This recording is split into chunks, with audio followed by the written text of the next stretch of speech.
Hello everyone. सबसे पहले तो मैं माफ़ी चाहूँगी, आपको पार्ट 3 के लिए इतना वेट करना पड़ा। और जिन्होंने भी पार्ट 1 एंड पार्ट 2 नहीं देखा है, वो लिंक जो है डिस्क्रिप्शन में दिया हुआ है, आप वहाँ से देख सकते हैं। ASRVNet 2025 soil science memory based question के आज पार्ट 3 में मैं रेस्ट ऑफ द क्वेश्चन को लेकर आई हूँ। तो विदाउट एनी डिले स्टार्ट करते हैं। First question is 10 ml of 0.1 normal sodium bicarbonate can be neutralized by 8 ml of how much normal sulfuric acid? So whenever we solve acid base neutralization numerical using N1V1 is equal to N2V2 means here N1 क्या है? N1 जो है वो normality है sodium bicarbonate और base का, और V1 जो है बेस का जो है वॉल्यूम है। H2SO4 जो नॉर्मेलिटी है वो उसको N2 से डिनोट किया गया है, और जो V2 है वो H2SO4 का वॉल्यूम है। तो इस फॉर्मूला पे अगर रखेंगे आप N1V1 is equal to N2V2, तो मुझे यहाँ से सल्फ्यूरिक एसिड का नॉर्मेलिटी मिल जाएगा जो कि 0.125। इसका एग्जैक्ट यही आंसर था 0.125, और एग्जैक्ट क्वेश्चन भी यही था, डिजिट भी यही थे, means value. Now next question है for target based fertilizer recommendation which parameter is not considered. तो STCR में मीन्स जब हम टारगेट बेस्ड फर्टिलाइजर रिकमेंडेशन पढ़ते हैं उसमें मेनली 4 चीज़ को कंसिडर किया जाता है। तो इसमें पूछा गया था कि किस चीज़ को कंसिडर नहीं किया जाता है, ठीक है। तो न्यूट्रिएंट रिक्वायरमेंट को तो करते हैं कंसिडर, सॉइल टेस्ट वैल्यू को भी, and percent contribution from fertilizer. तो fertilizer percent contribution from fertilizer, percent contribution from soil and percent contribution from organic manure और FIM जो भी लिखा रहता है, तो ये सारे वैल्यू को कंसिडर किया जाता है, ठीक है। बाकी जो एक आंसर था जिसको नहीं कंसिडर किया जाता है वो मुझे एग्जैक्टली याद नहीं है, ठीक है। Now which is not the limitations of Stokes law. तो ये मैकेनिकल एनालिसिस से क्वेश्चन था कि लिमिटेशन कौन सा नहीं है। तो हम लिमिटेशन में अगर जनरली देखें तो सेप को भी कंसिडर करते हैं, कांस्टेंट टेम्परेचर को कंसिडर किया जाता है, मीन्स लिमिटेशन है। क्योंकि अगर हम देखें जो मीडिया में जिसके थ्रू पार्टिकल का मूवमेंट हो रहा है, सॉइल पार्टिकल का मूवमेंट हो रहा है, तो उस मीडियम का विस्कोसिटी जो है वो कांस्टेंट होना चाहिए। उसके लिए जो है टेम्परेचर का कांस्टेंट होना जरूरी है, ठीक है। And density of the soil particle, yes ये भी है, डेंसिटी जो है वो कांस्टेंट होना चाहिए। एक लिमिटेशन है कि सॉइल जो है पार्टिकल है उसका जरूरी नहीं है कि डेंसिटी जो है वो कांस्टेंट हो, ठीक है। क्योंकि सॉइल में बहुत तरह के जो है बहुत मिक्सचर होता है, तो अलग अलग मिनरल होते हैं, तो हो सकता है उसका डेंसिटी जो है, एक ये लिमिटेशन है। And density of the medium generally हम लोग जहाँ भी पढ़ते हैं उसमें डेंसिटी, मीडियम का डेंसिटी के बारे में ये नहीं दिया रहा। तो मुझे ऐसा लगता है कि इसका आंसर जो है डेंसिटी ऑफ द मीडियम होना चाहिए। बाकी आपको क्या लगता है वो कमेंट करके जरूर बताइए। ना ये क्वेश्चन पूछा गया था SAR सोडियम एडजॉर्प्शन रेशियो का डायरेक्ट जो है फॉर्मूला पूछा हुआ था, तो इसे बस बताना था, ठीक है। फिर दूसरा क्वेश्चन में पोटेशियम एक्टिविटी रेशियो का फॉर्मूला पूछा गया था, जो कि ये होता है, ठीक है ना। तो इसमें एक कंसंट्रेशन और एक्टिविटी के टर्म में पूछा गया था इसको। Next question di acid mixture पूछा गया था कि ये किस किस चीज का मिक्सचर होता है। तो डाई एसिड मिक्सचर जो होता है डाई एसिड, ये nitric acid HNO3 and plus HClO4 means पर क्लोरिक एसिड का जो है मिक्सचर होता है, जिसका यूज होता है प्लांट डाइजेशन के लिए, प्लांट पार्ट के डाइजेशन के लिए। मीन्स हम जब न्यूट्रिएंट एनालिसिस करना चाहते हैं, प्लांट मैटर का डाइजेशन करते हैं, तो डाई एसिड मिक्सचर का यूज होता है वहाँ। Which can decompose chitin, chitin को कौन डिकम्पोज कर सकता है? Streptomyces, bacillus, Pseudomonas. तो मुझे ऐसा लगता है इसका आंसर स्ट्रेप्टोमाइसिस होगा, क्योंकि ये एक काइटिनेज एंजाइम रिलीज करता है जो काइटिन को डिकम्पोज कर सकता है। Then soil with deteriorated structure and there is also lack of calcium amendment, ठीक है। सॉइल का स्ट्रक्चर डिटोरिएटेड है और हम वहाँ पे कैल्शियम अमेंडमेंट भी नहीं दे रहे हैं, उसका वहाँ पे लैक है। तो ये कैसा सॉइल है? ये degraded sodic soil, okay. Now potassium in soil mainly moves through the process mass flow, diffusion, osmosis, root interception. तो सॉरी यहाँ मैंने कैल्शियम को दिखा दिया है, एक्चुअली क्वेश्चन में क्वेश्चन तो सही लिखा हुआ है, यहाँ मैंने कैल्शियम को सर्कल करके भी उसके बारे में बता दिया है। जैसे यहाँ पोटेशियम में देखिए, तो पोटेशियम जनरली जो है 156 जो लिखा हुआ है, ये डिफ्यूजन से ही मेनली मूव करता है और मास फ्लो का कंट्रीब्यूशन बहुत ही कम है डिफ्यूजन के कंपेरिजन में। बट हाँ, पोटेशियम का मूवमेंट जो है, फ्लो जो है, ये जो है ट्रांसपोर्ट जो है डिफ्यूजन से भी होता है और मास फ्लो से भी होता है, बट ज़्यादातर डिफ्यूजन से होता है। तो mainly moves through the process, तो ये डिफ्यूजन है। Now most common field experiment design. तो मोस्ट कॉमनली जो एक्सपेरिमेंट डिज़ाइन यूज़ होता है फील्ड एक्सपेरिमेंट में, ये CRD है, RBD है, स्प्लिट प्लॉट, कौन सा है? तो इसका आंसर है RBD और RCBD, randomised complete block design. इसका ज़्यादातर यूज़ होता है फील्ड एक्सपेरिमेंट। अब जो है एक न्यूमेरिकल था जिसमें बेस सैचुरेशन कैलकुलेट करना था, और इसमें जो है एक्सचेंजेबल कैटायंस के वैल्यू दिए हुए थे मिली इक्विवेलेंट में, ठीक है, MEQ जो लिखा हुआ मिली इक्विवेलेंट, इसमें दिया हुआ था कैल्शियम आयन का, magnesium, potassium, sodium, hydrogen and aluminium ion, ये सब का वैल्यू दिया हुआ था, ठीक है।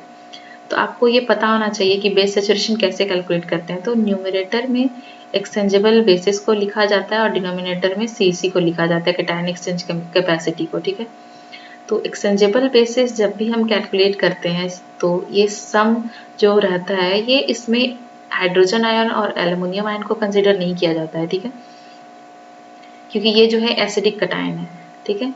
और जो CEC जब काउंट कैलकुलेट करते हैं, मीन्स इस कैटायन एक्सचेंज कैपेसिटी, इसमें टोटल कैटायन को ऐड कर रहे हैं ना, exchangeable calcium, magnesium, potassium, sodium, hydrogen, aluminium, ये सारे को कंसिडर किया जाता है।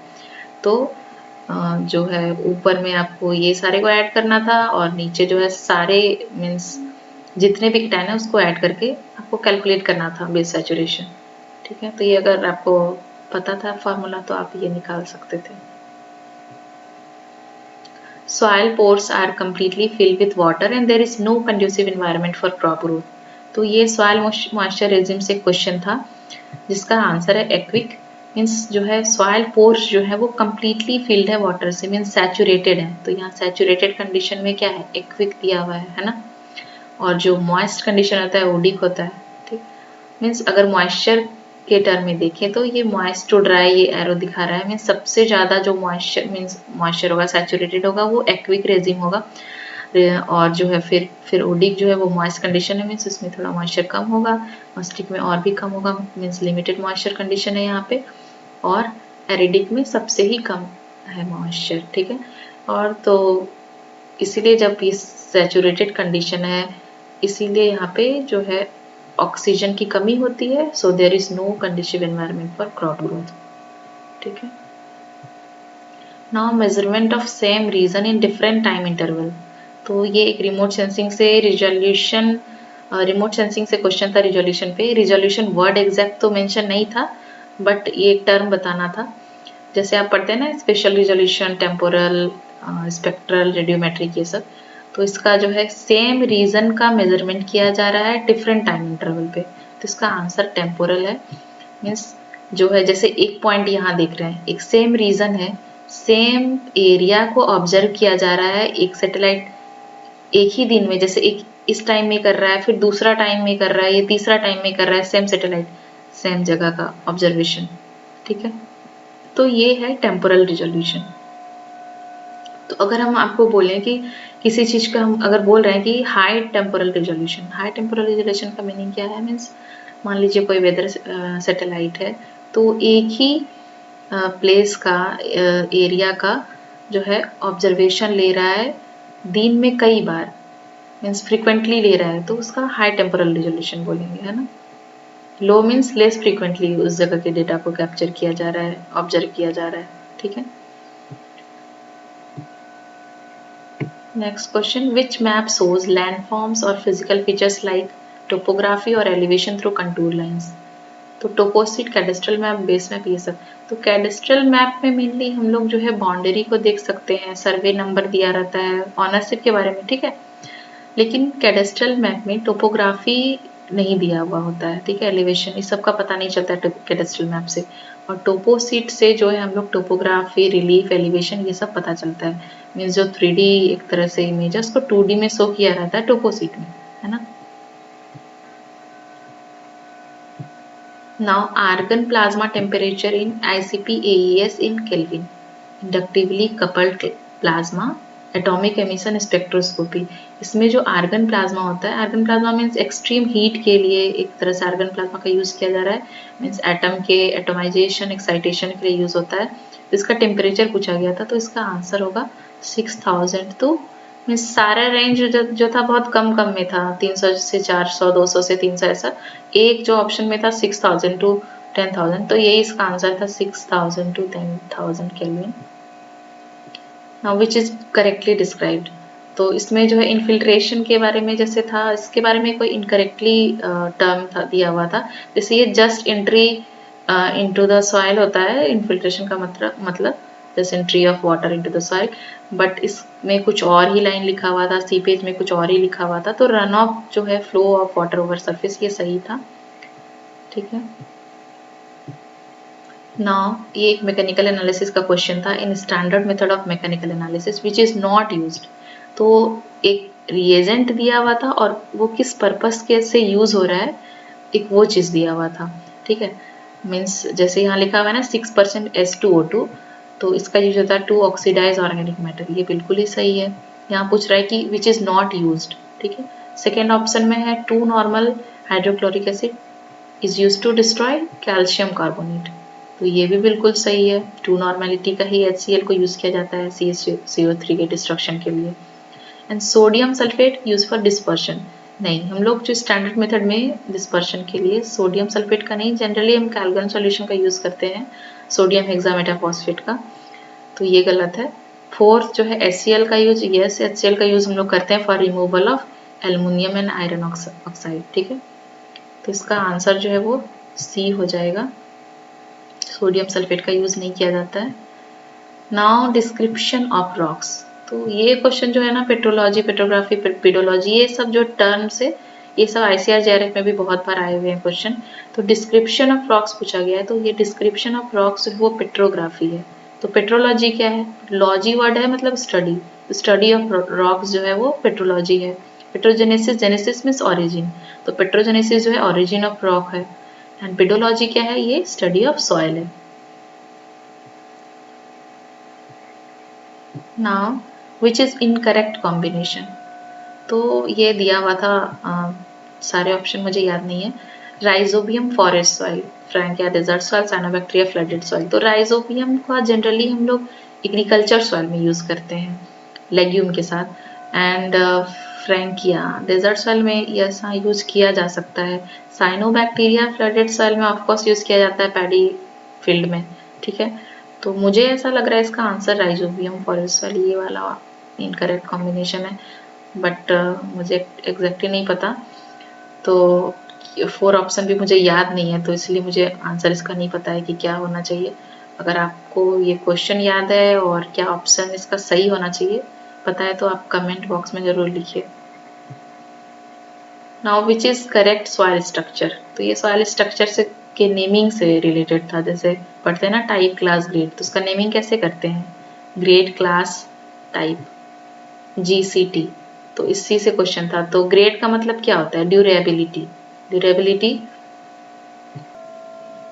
मीन्स ड्यूरेबिलिटी मीन्स वीक है, स्ट्रॉन्ग है, ये सब। ठीक है, और क्लास क्या बताता है सॉइल स्ट्रक्चर में, ये साइज को बताता है, means very fine, fine, medium, ये सब। एंड टाइप क्या बताता है कि सॉइल स्ट्रक्चर जो प्रिज्मेटिक है, ब्लॉकी है, ग्रेनुलर है, ये सब। तो GCT के मीन्स ये नेमिंग कौन सा सही है, ये एक तरह से बताना था। ये तो G हो गया मॉडरेट, क्लास जो साइज मीडियम हो गया, टाइप जो है ग्रेनुलर, ये बिल्कुल सही है। तो ऐसा ही ऑप्शन और भी थे जो गलत थे। नाउ एक पोरोसिटी निकालना था, means mass of the particle दिया हुआ था, वॉल्यूम ऑफ पार्टिकल दिया हुआ है, तो मास एंड वॉल्यूम पार्टिकल दिया हुआ है, तो आप यहाँ से बल्क डेंसिटी निकाल लेंगे। एंड पार्टिकल डेंसिटी मुझे याद है 2.65 है, ये एग्जैक्टली मुझे याद नहीं है, बट आंसर 55.10 था। तो पोरोसिटी आप निकाल सकते हैं, पोरोसिटी का फॉर्मूला होता है 1 minus rho b by rho s, means ये particle bulk density by particle density. ठीक है, तो इस फॉर्मूला से ही आंसर आ जाता, कैलकुलेट करना था आपको। Most commonly used mineral for potassic fertiliser, तो और भी 2 ऑप्शन तो मुझे याद नहीं है, बट सिल्वीनाइट एंड सिल्वाइट, तो बहुत इसमें कंफ्यूजन होगा क्योंकि सिल्वीनाइट से ही बाद में सिल्वाइट भी बनाया जाता है, बट मोस्ट कॉमनली अगर ये पूछा गया तो ये सिल्वीनाइट का ही यूज होता है पोटैशियम फर्टिलाइजर के लिए बनाने के लिए। Now free water moves through pores due to influence of hydraulic gradient. तो यहाँ पे फ्री वाटर मेंशन है, फ्री वाटर, तो free water generally gravitational water को फ्री वाटर भी बोला जाता है।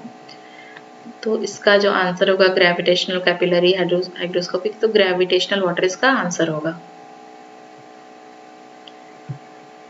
Now consistency at which soil can be moulded without cracking.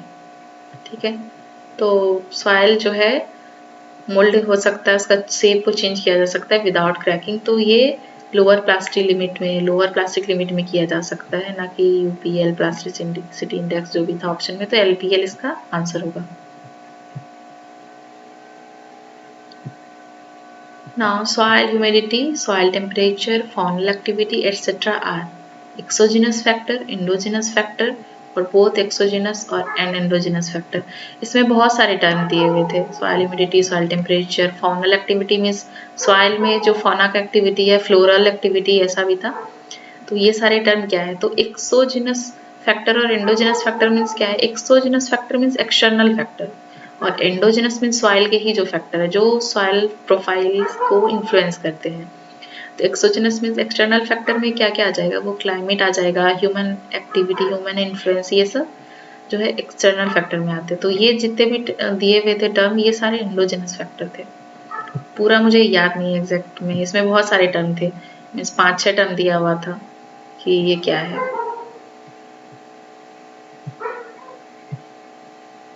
एक क्वेश्चन स्प्लिट प्लॉट एक्सपेरिमेंट से था, फिर दूसरा क्वेश्चन कोफिशिएंट ऑफ वेरिएशन से था, मतलब एग्जैक्ट मुझे याद नहीं है, अगर किसी को याद है तो आप जरूर कमेंट बॉक्स में लिखिए विद ऑप्शंस।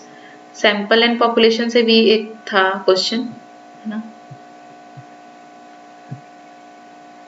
फिर एक क्वेश्चन ये भी मुझे एग्जैक्ट याद नहीं है, बट ऐसा कुछ था कि अगर हम कैल्शियम ऑक्साइड को कैल्शियम कार्बोनेट के जगह पे यूज करें, मीन्स अगर कैल्शियम कार्बोनेट जो है वो 10 टन मुझे लग रहा है सोडिक सॉइल के एम्लोरेशन के लिए, तो हम कैल्शियम ऑक्साइड कितना यूज होगा।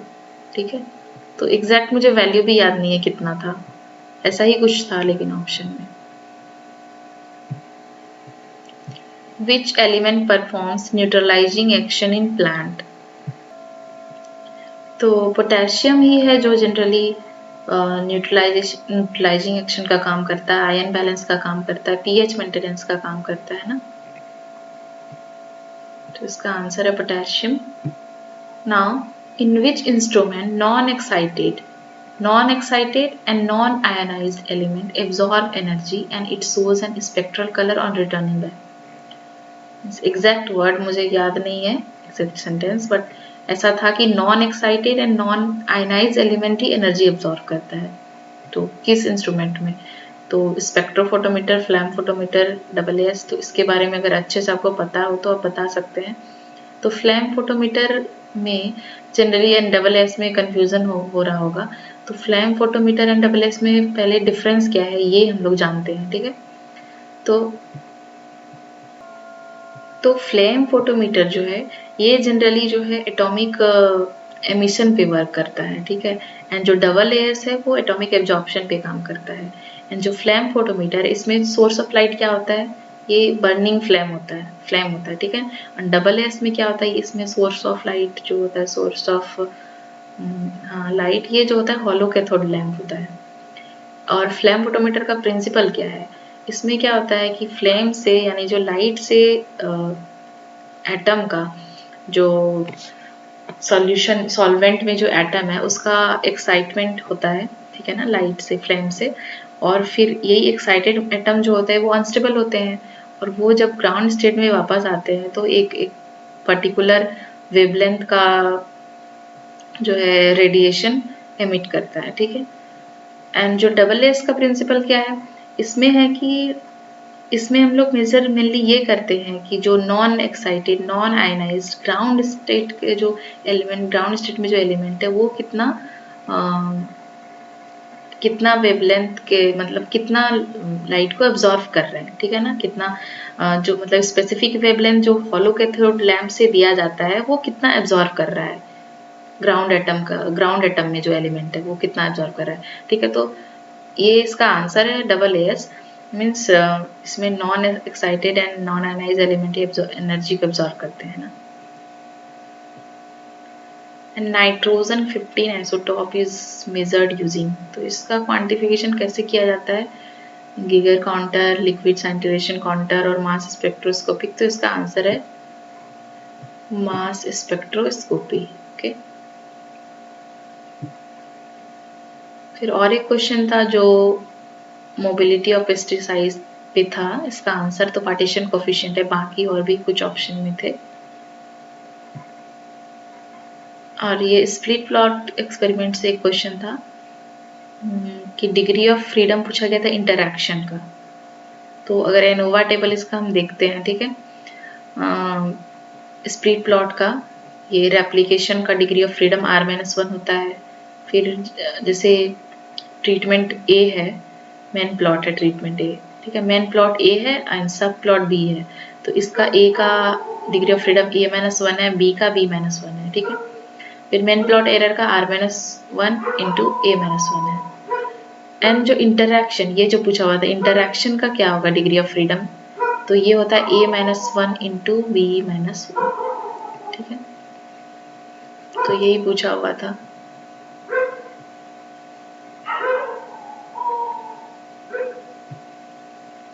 फिर एक क्वेश्चन सॉइल रेजिलियंस पे था। दूसरा क्वेश्चन जो था जिप्सम रिक्वायरमेंट पे था, जिसमें कि दिया हुआ था कि सॉइल का डेप्थ जो है मीन्स सोडिक सॉइल का जो एम्लियोरेशन के लिए जो डेप्थ है जिसको एम्लियोरेट करना था वो 30 सेंटीमीटर, और मुझे जो ESP को डिक्रीज करना था, एक्सचेंजेबल सोडियम परसेंटेज को 10% तक डिक्रीज करना था, ठीक है, 10% डिक्रीज करना था, मीन्स इनिशियल फाइनल वैल्यू नहीं दिया हुआ था, 10% डिक्रीज करना था। और CEC का वैल्यू मुझे याद नहीं है, मैंने यहाँ पे लिख दिया है 20 सेंटीमोल, बट मुझे एग्जैक्टली याद नहीं कितना था, बट ये 30 सेंटीमीटर दिया हुआ था और 10% डिक्रीज करना था, ये दिया हुआ था। तो जिप्सम का अमाउंट निकालना था कि कितना है, ठीक है। तो ये जिप्सम रिक्वायरमेंट का आप न्यूमेरिकल एक बार देख लीजिएगा ना। ये जो है TD विश्वास एंड मुखर्जी वाली जो बुक है text book of soil science, उसमें ये दिया हुआ exactly according to Subba Rao total number of rhizospheric bacteria in per gram of soil. तो सुब्बा राव के अकॉर्डिंग, जैसे यहाँ देख सकते हैं सुब्बा राव के अकॉर्डिंग ये पूछा गया बैक्टीरिया का राइजोस्फेरिक बैक्टीरिया का कितना नंबर है, तो ये एकदम सारा लिखा हुआ था 6778 6880, ठीक है। तो ये एग्जैक्टली अगर आपने इस इतने छोटे से चीज को ध्यान दिया होगा तब आप इसका आंसर कर पाते। तो इसका आंसर जो है इसका ऑप्शन जो है 1 है 6778 इंटू 10⁶, ये इसका है पर ग्राम ऑफ सॉइल में इतने राइजोस्फेरिक बैक्टीरिया होते हैं। Next question, element which is mobile in soil but becomes immobile in plant. तो इसका आंसर क्या होगा, फास्फोरस, कैल्शियम, बोरॉन क्या होगा। तो ये जो बोरॉन है सॉइल में तो मोबाइल होते हैं बट जो प्लांट में ये इमोबाइल होते हैं, इसलिए इनका बताइए, आप कमेंट करके बताइए कि जो बोरॉन की डिफिशियंसी है वो प्लांट के किस पार्ट में देखा जाता है, ओल्डर लिव्स में, यंगर लिव्स में, बर्ड्स में, है ना, तो कहाँ देखा जाता है इसका deficiency. What is incorrectly mentioned CN ratio? तो सॉडस्ट का CN रेशियो दिया हुआ है 400:1, पैडी स्ट्रॉ का 80:1, मेज स्ट्रॉ का 60:1 एंड माइक्रो ऑर्गेनिज्म का 8:1। तो इस क्वेश्चन में मैं भी बहुत कंफ्यूज थी, मुझे ऐसा लग रहा था कि सारा ही सही है क्योंकि सॉडस्ट का 400:1 कहीं 600:1 भी लिखा रहता है, तो ये एक रेंज में होता है, तो दोनों ही सही है, 600:1 भी 400:1 भी सही है। पैडी स्ट्रॉ का 80:1, मेज स्ट्रॉ का भी 6:1 होता है। माइक्रो ऑर्गेनिज्म का जनरली लिखा रहता है 5:1 to 10:1, तो उसके बीच का वैल्यू दिया हुआ है 8:1, तो ये भी सही है। तो आप इसे कमेंट बॉक्स में जरूर लिखिए कि क्या इसका सही आंसर होगा। Now what is S in universal soil loss equation? Universals वाले लॉस इक्वेशन में जो S है ये क्या है, ठीक है।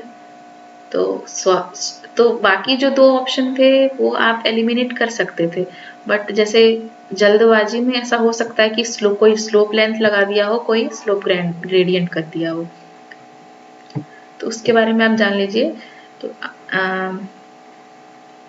R क्या होता है, रेनफॉल इरोजिविटी इंडेक्स होता है, K सॉइल इरोडेबिलिटी फैक्टर होता है, L स्लोप लेंथ फैक्टर होता है, एंड S जो होता है वो स्लोप ग्रेडियंट होता है, ठीक है, स्टीपनेस होता है, ग्रेडियंट होता है, ठीक है। तो C crop management factor, P conservation practices factor, okay. तो यहाँ S पूछा गया था, ये स्लोप ग्रेडियंट है। नाउ एक मिक्सोमाइसिटीज का एग्जाम्पल पूछा गया था, ठीक है, तो ये इसका आंसर फाइजेरम था। दूसरा एक और क्वेश्चन था जिसमें ग्राम पॉजिटिव बैक्टीरिया का एग्जाम्पल पूछा गया था, मुझे ऑप्शंस याद नहीं है, मीन्स बाकी 3 जो थे वो ग्राम नेगेटिव थे, एक जो ग्राम पॉजिटिव था उसे बताना था। फिर एक पूछा गया था definition of soil, means soil जो है is a natural body consisting of layers that are composed of weathered mineral material, air and water. Means इसमें क्या क्या टर्म बताया कि natural soil is a natural body, हो सकता है इसे देख के डॉक्यूचेव किसी ने लगा दिया हो, बट है कि composed of weathered mineral material, weathered mineral, air, water, ये 3 से कंपोज है। एंड द और क्या बताया गया इसके बारे में कि the natural medium for growth of plants, ठीक है। तो ये जो है डेफिनेशन FAO ने दिया है, ठीक है। नाउ एक क्वेश्चन था जिसमें डिक्रीजिंग ऑर्डर ऑफ सॉल्ट लिख दिया मैंने, सैंड कंटेंट, ठीक है, decreasing order of sand content बताना था। तो जैसे लोमी सैंड एंड सैंडी लोम में तो आप बता सकते हैं कि हाँ लोमी सैंड में सैंड का प्रोपोर्शन ज़्यादा है, इसमें कम है, ठीक है। ये वाला बी ऑप्शन को तुरंत एलिमिनेट कर सकते हैं कि सैंडी लोम में कम होता है, तो इसको आगे लिख दिया, तो ये तो गलत है, ठीक है। और एक नन ऑफ दीज था, और एक ऑप्शन था, लेकिन मुझे ये नहीं समझ में आ रहा था कि इसमें वेरी फाइन सैंडी लॉन्ग ऐसा लिखा हुआ था, तो पता नहीं ये इसका क्या आंसर होना चाहिए था। थर्ड ऑप्शन मुझे याद नहीं है एग्जैक्टली, तो ऐसा ही था option. Now which of the following are the effects of water erosion, loss of fertile layer, habitat fragmentation, increase of water table. और ऑप्शन ऐसे दिए हुए थे कि कौन सा इसमें से सही है, कौन सा वाटर इरोजन का इफेक्ट है। Now plants cannot absorb which of the following radioactive natural element। तो इसमें से प्लांट किसको एब्जॉर्ब नहीं करता है, C14 आइसोटोप को, K40, P32, H2, ठीक है। तो मुझे इसका आंसर नहीं पता, आप इसे कमेंट बॉक्स में जरूर लिखिए कि इसका क्या होना चाहिए आंसर। फिर SAR का मैंने अभी कुछ 2 क्वेश्चन आए हुए थे, एक तो फॉर्मूला जस्ट पूछा हुआ था और एक में मीन्स वैल्यू दिए हुए थे, सोडियम आयन, कैल्शियम, मैग्नीशियम वगैरह का दिया हुआ था, और पूछा हुआ था कि इसका कैलकुलेशन करना था इसका मेनली। फिर एक क्वेश्चन था कि crust formed from erosion of sieving crust when the loose coarse textured upper layer is stripped away by the overland flow leaving the underlying layer of particles at the surface। तो इसका answer क्या होगा, structural crust, erosional crust, depositional crust, cryptogamic crust, ठीक है। तो हम लोग पढ़ते हैं स्ट्रक्चरल क्रस्ट में बहुत सारे टाइप पढ़ते हैं, इरोजनल क्रस्ट पढ़ते हैं, फिर डिपोजिशनल, क्रिप्टोग्रामिक, ये सब पढ़ते हैं। तो ये जो मेनली दिया हुआ है कि क्रस्ट जो है इरोजन ऑफ सीविंग क्रस्ट से, सीविंग क्रस्ट के इरोजन से जो क्रस्ट फॉर्म हुआ है, तो ये है इरोजनल क्रस्ट, ओके। इसका आंसर होगा erosional crust. Now soil have very severe limitation, soil very severe limitation है and that restricts the choice of plants, या फिर जिसमें कि मुझे केयरफुल मैनेजमेंट या फिर केयरफुल मैनेजमेंट की ज़रूरत है, या फिर दोनों की ज़रूरत है, choice of plant and careful management दोनों का। तो इसमें 2, 3 को आप एलिमिनेट कर सकते थे। 4, 5 में ऐसा लगेगा कि जैसे ही हम क्लास 1 to 8 की तरफ जाते हैं तो लिमिटेशन बढ़ता जाता है, तो इसका आंसर हो सकता है 5 हो, बट इसका आंसर 4 है एग्जैक्ट लाइन। अब देखिए कि मीन्स सॉइल 4 में वेरी सिवियर लिमिटेशन होता है, लेकिन 5 में जो होता है इसमें इरोजन वाला लिमिटेशन नहीं होता है ना। तो 4 में जो होता है सॉइल है very severe limitation that restrict the choice of plants और रिक्वायर वेरी केयरफुल मैनेजमेंट, ये एग्जैक्ट लाइन था। तो इसका क्लास 4 जो है आंसर है। फिर ये एक अरेंज इन डिक्रीजिंग ऑर्डर, ये एलिवेशन का जो टर्मिनोलॉजी सब है, एलिवेशन का मीन्स जो सबमिट मीन्स डिक्रीजिंग ऑर्डर में अरेंज करना था इसे। तो इसका आंसर होगा summit, shoulder, back slope, foot slope, toe slope. ठीक है, बाकी ऑप्शन में यही सबको इधर उधर करके लिखा हुआ था। एक क्वेश्चन क्रिस्टोग्राफी से भी था, दूसरा और एक क्वेश्चन लैंड सुटेबिलिटी सब क्लास से था। इसमें जो सब क्लास जो लोअर केस में जो लोअर केस लेटर जो लिखे हुए थे, इसमें एग्जैक्टली आपको ये वाला चीज याद होना चाहिए था कि कौन सा 6 लैंड सुटेबिलिटी सब क्लास है। तो C मतलब climatic limitation, T means topographic limitation, W means वेटनेस limitation, S means physical soil limitation, soil से रिलेटेड, जैसे कि सॉइल वाटर मीन्स जो कि इन्फ्लुएंस करता हो soil water relationship and management. फिर F से है जो fertility limitation, soil fertility limitation. ठीक है, N क्या है सैलिनिटी और एल्कलिनिटी लिमिटेशन। ठीक है, तो ये आपको बताना था, ये क्वेश्चन था। फिर लेयर चार्ज ऑफ मोंटमोरिलोनाइट पूछा हुआ था, तो ये जस्ट आपको ISSS में मिल जाएगा लेयर चार्ज सारा मोंटमोरिलोनाइट का कितना होता है, तो 0.4 to 1.2 होता है स्मेप्टाइट का।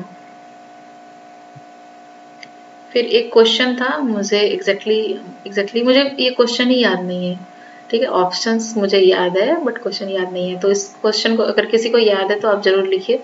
ठीक है, इसका ऑप्शन था, इसका मीन्स बायोक्लाइमेट होगा या फिर लेंथ ऑफ ग्रोइंग पीरियड या फिर PET actual evaporation base evaporation, क्या होगा इसका आंसर और क्वेश्चन आप जरूर इसको कमेंट बॉक्स में लिखिए।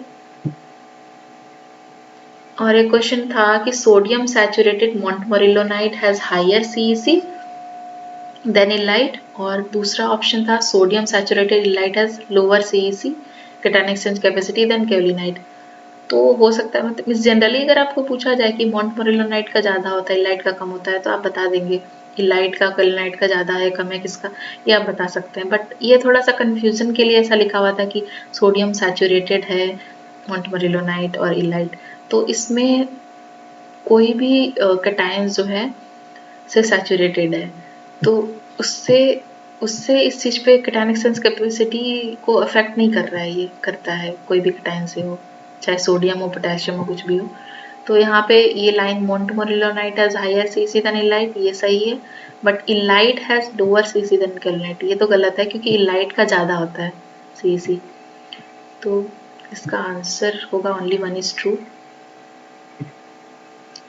नेक्स्ट ये क्वेश्चन मुझे अच्छे से याद नहीं है, इसमें कुछ था कि नॉमिनल डेटा को कैसे अरेंज करते हैं, क्वालिटेटिव ग्रुप में, क्वांटिटेटिव में, कैटेगोरिकल ग्रुप में, किसमें करते हैं। फिर एक क्वेश्चन था which is not the example of lithophile. Lithophile means क्या होता है, लिथोफाइल, चाल्कोफाइल, ये सब सिडरोफाइल ये सब पढ़ते होंगे।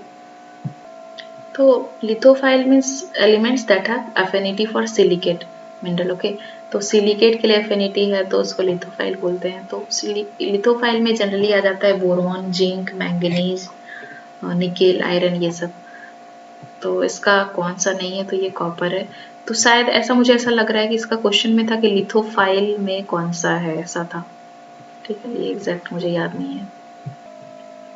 तो और एक क्वेश्चन था जिसमें न्यूमेरिकल था, जिसमें ऑस्मोटिक प्रेशर कैलकुलेट करना था और कंसंट्रेशन दिया हुआ था हर एक आयन का, बट मुझे याद नहीं है वो चीज़। ठीक है,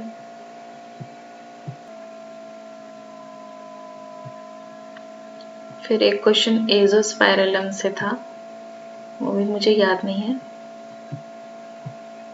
फिर एक क्वेश्चन था कि CN ratio decreases during decomposition of organic matter. तो CN रेशियो डिकम्पोजिशन होता है ऑर्गेनिक मैटर का, तो CN रेशियो डिक्रीज करता है। ठीक है, बट ये क्यों डिक्रीज करता है, माइक्रो ऑर्गेनिज्म कंज्यूम कार्बन और nitrogen is release during decomposition, यानी CN रेशियो कब डिक्रीज होगा, या तो कार्बन कम होगा या फिर नाइट्रोजन ज़्यादा होगा, है ना। तो उसी में पूछा गया था कि माइक्रो ऑर्गेनिज्म कार्बन को कंज्यूम करते हैं इसलिए डिक्रीज होता है, या फिर नाइट्रोजन जो है रिलीज होता है डिकम्पोजिशन से तो इसलिए डिक्रीज होता है, या फिर दोनों ही सही है, यही क्वेश्चन में था। तो हम जानते हैं कि माइक्रो ऑर्गेनिज्म जो है ऑर्गेनिक मैटर को कंज्यूम करते हैं, okay, but they consume carbon faster than nitrogen, okay, and the remaining nitrogen is incorporated in their body, but later जब जो है माइक्रो ऑर्गेनिज्म का डेथ होगा तो वो नाइट्रोजन फिर रिलीज ही होगा। तो मुझे तो ऐसा लगता है ये दोनों ही ऑप्शन सही है। आप लोग बाकी बताइए कि क्या सही इसका ऑप्शन होना चाहिए, दोनों ही सही होगा या फर्स्ट तो बिल्कुल ही सही है, सेकेंड यस रिलीज तो होता है नाइट्रोजन ड्यूरिंग डिकम्पोजिशन, लेटर ही रिलीज होगा, बट लेटर का तो आई थिंक ये बोथ आर ट्रू। एक क्वेश्चन था जिसमें कि DDT टू DDE जो कन्वर्जन होता है इसके लिए कौन सा एंजाइम रिस्पॉन्सिबल है, ये पूछा गया था, ठीक है। तो मैंने यहाँ पे पाथवे बताया है कि bacterial metabolism of DDT means DDT का जब डिग्रेडेशन होता है, DDT जो पेस्टिसाइड है, इंसेक्टिसाइड है, इनका जब डिग्रेडेशन होता है बैक्टीरिया के थ्रू, तो इसमें कौन सा एंजाइम से DDT टू DDE कन्वर्ट होता है। तो DDT जो है आप देख सकते हैं कि DDT से DDE जब कन्वर्ट होता है इसमें एक हाइड्रोक्लोरिक मीन्स HCl एक हाइड्रोक्लोरिक मॉलिक्यूल का रिमूव होता है, ठीक है। तो इस टर्म को HCl जब रिमूव हो रहा है इसको बोल रहे हैं डिहाइड्रोक्लोरिनेशन, ओके।